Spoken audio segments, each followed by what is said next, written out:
sur Catch Attrape, la chaîne où on parle catch. Aujourd'hui, je vous fais une review de NXT. NXT qui s'est déroulé hier soir. Donc NXT qui commence avec directement dans le vif, on entre directement dans le vif du sujet. Dominik Dijakovic contre Cameron Graves. Bon, franchement, bon petit match. Hein. Les deux s'étaient déjà affrontés, je crois, mais il y avait Kisly entre les deux. C'est un triple straight.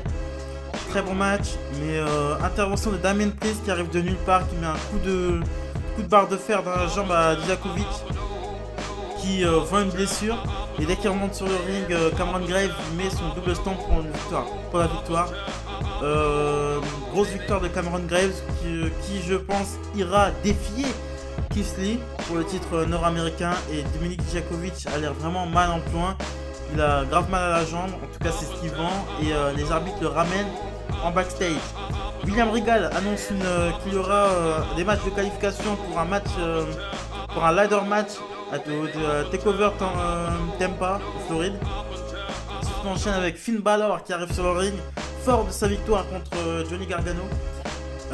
Il arrive sur le ring, il fait une petite promo, il dit que lui c'est pas le genre de mec qui est sur internet, c'est pas le genre de mec qui suit les règles, mais que quand la cloche sonne, il est le gars, si guy. Il fait ensuite, il dit qu'il a fait ses preuves au Japon, ce qui est vrai. Il a fait ses preuves au Mexique, ce qui est vrai. Il a gagné le championnat intercontinental, ce qui est vrai. Il a gagné le championnat universel, ce qui est vrai. Il est même le premier champion universel, c'est vrai. Il a gagné le titre NXT et il est même il a le plus gros nom règne de championnat NXT. C'est vrai que Finn Balor, on peut lui dire ce qu'on veut, mais sa carrière, en tout cas son palmarès, il est rempli. Il n'est pas à démériter sur ce point-là. Il a son palmarès. Il est à prendre très au sérieux. Il dit qu'il a battu Matt Riddle et Johnny Gargano. Et là, il demande justement quelle est la suite. Quelle est la suite pour lui. Ensuite, c'est Marcel Barthel et Fabian Aichner qui représentent Imperium qui arrivent et qui veulent présenter leurs hommages de la part de Walter, le champion NXT UK. S'ensuit une altercation entre les trois et donc logiquement Marcel Barthel et Fabian Aichner prennent le dessus sur Finn Balor. Donc Fabian Barthel et Aichner sont venus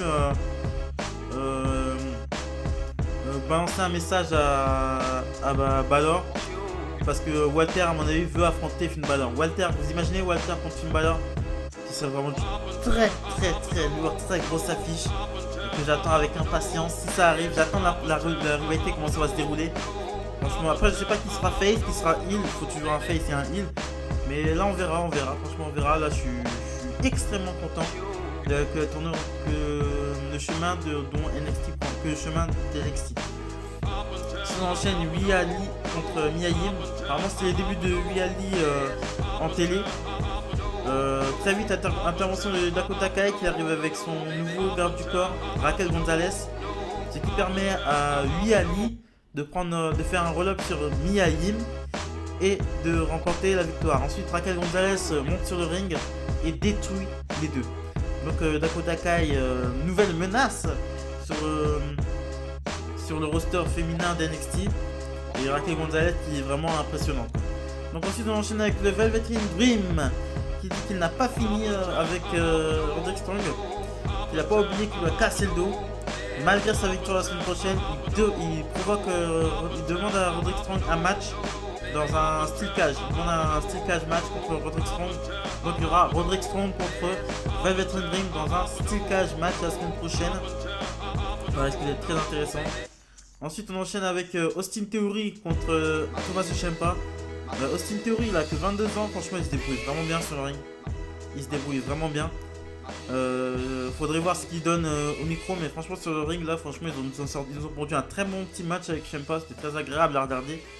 Mais victoire de Ciampa qui surprend Austin Theory avec son DDT Vintage Orton, enchaîné d'un Fairy Tail Ending. Intervention de Gargano à la fin du match, Ciampa le voit, il commence à se bagarrer les deux. Austin Theory arrive pour attaquer, se relève pour attaquer Ciampa, mais Ciampa le repousse. Gargano en profite d'une super kick, il prend le dessus et ensuite Gargano imite Ciampa avec il se met sur l'apron du ring et commence à applaudir. Vous savez, comme il se met sur l'apron du ring et commence à applaudir, vous savez comme Ciampa le fait. Donc on va voir ce que ça donne, cette petite rivalité, on verra ce que ça va donner. Mais les deux se connaissent déjà par cœur, hein. DIY, on sait. Ensuite, The Undisputed Era qui font une petite promo, ils disent qu'ils vont chacun retrouver leur titre. Bon voilà, la prophétie, voilà. Bronson Reed contre Killian Dane. Victoire de Killian Dane avec un Vader Bomb. Franchement, bon, c'était un bon match, hein. C'est deux heavyweight très souple, on va dire, très flawless, on va dire. Bon, bah ouais, très bon petit match, hein, franchement, mais Killian Dane, son jean là, moi j'en peux plus. J'en peux plus. C'est le dernier rescapé de Sanity avec la fille là. C'est les derniers rescapés de Sanity. Franchement, Killian Dane, remets ta petite jupe que t'avais avant, hein, mais là c'est. Putain, il a perdu tout son charisme. Moi, je voulais les bikers là, avec son jean là et son Marcel. Mais putain, mais j'ai vraiment horreur des gens qui catchent en jean. C'est pas une tenue de catch. Ce n'est pas une tenue de catch. Et je me demande si. Bref. Ensuite, les Young Veterans contre Steve Cutter et Wesley Blake. Ils font partie des Forgotten Sons. Une victoire des Young Veterans avec une combinaison Joe Breaker sur Blake. Une sorte de soulèvement enchaîné avec un code breaker. J'adore les Young Veterans. J'adore les Young Veterans. Je trouve que j'adore. Je sais pas pourquoi, mais je trouve qu'ils travaillent super bien ensemble. Ils ont une cohésion, ça se voit qu'ils travaillent ensemble depuis longtemps et j'adore cette équipe. J'adore cette équipe. Ça fait longtemps que j'avais pas eu de coup de cœur pour une équipe, mais franchement les Young Veterans, j'adore. Et j'espère qu'ils vont aller. Matt Riddle et Peyton, ils sont bien gentils, mais c'est pas une vraie équipe, tu vois. Mais j'espère qu'ils iront chercher les titres. J'espère qu'on leur donnera ces titres parce qu'ils les méritent. Et je trouve que c'est une très bonne équipe, quoi. Ça fait très longtemps que j'ai pas eu de coup de cœur pour une équipe comme ça. Donc Young Veterans, moi je suis team Young Veterans. Ensuite on enchaîne Tegan Knox et Dakota. Non, on n'enchaîne rien du tout. Grosse annonce, Tegan Knox, Dakota Kai. La rivalité a commencé dans une cage et se finira en steel cage la semaine prochaine. Donc voilà, ça finira dans steel cage. Ensuite on enchaîne avec le main event of the evening. Bianca Belair contre Charlotte Flair. Entrée de Bianca Belair, Charlotte Flair qui arrive vraiment comme une reine, hein. Elle demande même à l'arbitre de venir tu sais, vous savez, écarter les corps pour qu'elle rentre sur le ring. Bianca Belair Charlotte Flair qui vraiment, elle a la classe d'une reine. C'est vraiment la fille de son père et sur le ring, elle le prouve tout le temps. J'adore Charlotte Flair. Ouais. C'est ma catcheuse préférée. C'est même pas la peine de discuter. C'est ma catcheuse préférée ever.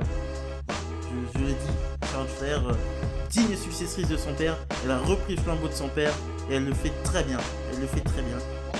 Franchement, Charlotte Flair, quoi. Donc match franchement, et aussi, regardez, on met les filles en main event dans le roster principal, ça ne marche pas, elles nous font des matchs pourris. On met les filles en main event à NXT, putain, mais là ils t'ont sorti un match là, franchement, c'était pas le match de l'année, mais franchement, c'était digne d'un main event. C'était digne d'un main event. C'était un très bon match. Bianca Belair s'est très bien battu. Victoire de Flair avec son Natural Selection.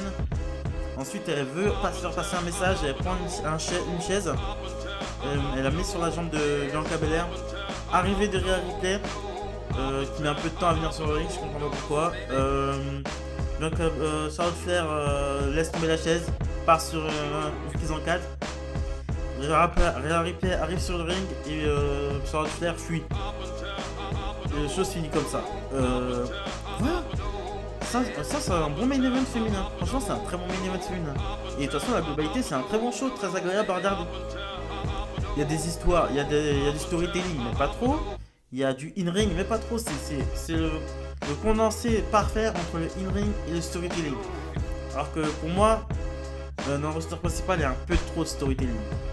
Voilà, c'est très rare de voir un match se finir sur un tombé, quoi. Voilà.